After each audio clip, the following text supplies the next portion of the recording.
مکتوب نمبر 111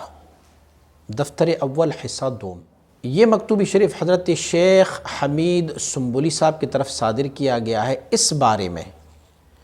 کہ توحید جو ہے وہ کس کو کہتے ہیں۔ توحید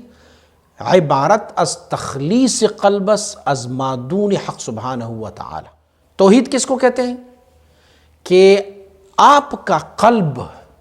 ما سوی اللہ سے خالی ہو جائے، بس ایسے خالی ہو جائیں کہ آپ کے قلب میں کوئی اور چیز سما ہی نہ جائے، بس اس کو کہتے ہیں کیا؟ توحید کہتے ہیں۔ اور صرف آپ کا قلب کسی دوسری چیز سے خالی نہ ہو جائے بلکہ ان کی توجہ بھی اس طرف نہ چلا جائے، اس کو کہتے ہیں توحید۔ دیکھیں وحدانیت یا توحید کا جو کنسپٹ ہے وہ ہم یہ کر رہے ہیں کہ ما سوی اللہ کو نہ پوجا جائے اور نہ عبادت کی جائے، لیکن مجدد رحمۃ اللہ تعالی فرماتے ہیں کہ توحید کی ایک معنی صوفیہ کرام کے پاس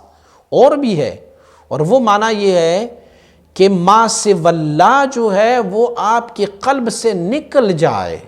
ان کی توجہ بھی نہ رہے۔ زمانے کے دل را گرفتاری بما سوائے متحققس اگرچہ اقل قلیل باشد از ارباب توحید نیس، جب تک کہ آپ کے دل ما سوی اللہ کے ساتھ وابستہ ہے، اگرچہ قلیل سے بھی قلیل ہو، اقل قلیل ہو، تھوڑی سی بھی ما سوی اللہ تمہارے دل میں ہو،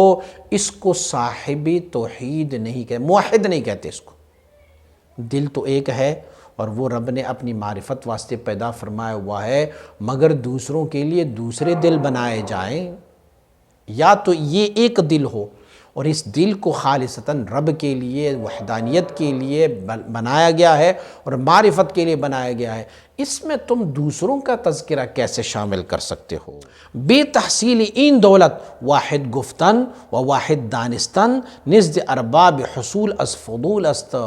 جب تک کہ تمہارے دل سے سب ما سوی اللہ نہ نکل جائے اس وقت تک آپ کہیں گے اللہ احد اللہ احد اللہ احد، اور یہ آپ کہیں کہ میں رب کو واحد لا شریک جانتا ہوں۔ فرماتے ارباب حصول یعنی صوفیاء بزرگوں کے ہاں اس دل کو وحدانیت والا اور توحید والا دل نہیں کہا جاتا، یہ فضول بات ہے۔ پھر آرے از واحد گفتن و دانستن کی در تصدیق ایمان معبر است لابد است اما بمعنی دیگر است۔ فرماتے ہیں کہ جب ہاں ایک واحد کہنا اور جاننا وہ تو لازم ہے، جیسے ہم تجدید ایمان کرتے ہیں، لا الہ الا اللہ، لا الہ الا اللہ جب ہم کہتے ہیں کہ کوئی شریک نہیں ہے اللہ رب العزت کی عبادت میں، صفات میں، کسی میں شریک نہیں، یہ تو لوازمات ایمان میں سے ہے، یہ الگ معنی ہے۔ لیکن فرماتے ہیں جو صوفیاء کہتے ہیں نا واحد، اور صوفیاء جس کو توحید کہتے ہیں وہ کچھ اور ہے، وہ توحید اس کو کہتے ہیں کہ آپ کا دل، آپ کا قلب بالکل ما سوی اللہ سے نکل جائے، کچھ بھی نہ ہو۔ کیا تو فرق نہیں جانتا کہ لا معبود الا اللہ اور لا موجود الا اللہ کے درمیان کتنا فرق ہے؟ بہت سارے لوگ ہیں جو لا معبود الا اللہ کو تو جانتے ہیں لیکن لا موجود الا اللہ کو وہ نہیں ایکسپٹ کرتے ہیں۔ لا موجود الا اللہ سے یہ معنی نہیں ہے کہ اشیاء موجود نہیں ہے، ساری چیزیں موجود ہے، یعنی ان ساری چیزوں کی موجودیت کے باوجود بھی میرا مطمعی نظر اور میرا رجوع جو ہے وہ واحد ذات ہے، لا شریک ہے، اس کے ساتھ کوئی بھی شریک نہیں ہے۔ تصدیقی ایمان علمی است و ادراک وجدانی حالی۔ فرماتے تصدیق آمنت باللہ و ملائکتہ و کتبہ و رسلہ والیوم الآخر والقدر خیرہ و شرہ من اللہ تعالی والبعث بعد الموت، آمنت باللہ کما ہوا باسمائہ و صفاتہ و قبلت جمیع احکامہ اقرار باللسان و تصدیق بالقلب۔ یہ جو تصدیق ہوتا ہے نا، یہ تصدیق ایمان جو ہے یہ علمی ہے، لیکن جو ادراک ہے،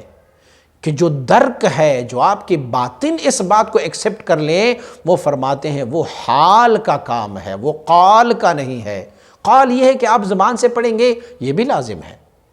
لیکن حال کچھ اور ہے۔ حال تب تک نہیں ہوتا جب تک کہ آپ کا باطن کسی غیر کی محبت سے خالی نہ ہو جائے۔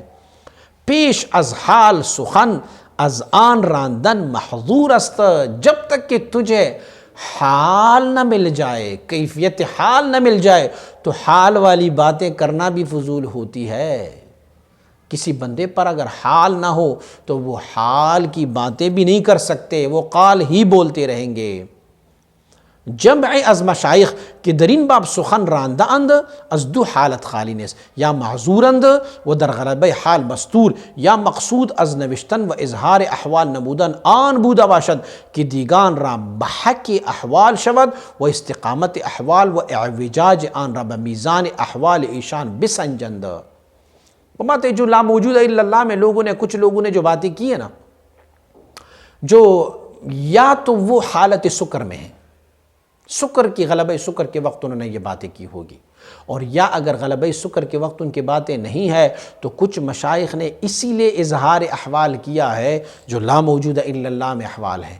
وہ اسی لیے انہوں نے کی ہوگی تاکہ جو سامنے بیٹھنے والے لوگ ہیں ان کے بارے میں وہ جج کر سکے کہ یہ کس مقام میں ہے، اور اسے یہ بتایا جائے کہ بھئی جو کچھ علوم و معارف میں بتا رہا ہوں یہ علوم و معارف آپ اپنی نصیب اور حصہ میں رکھ کے پھرا۔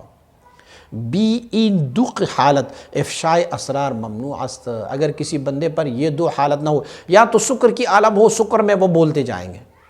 اور یا پھر جو ہے وہ دوسروں کو اپنی ما فی الضمیر بیان کرنا، اگر یہ دو حالت نہ ہو تو جو سر ہوتا ہے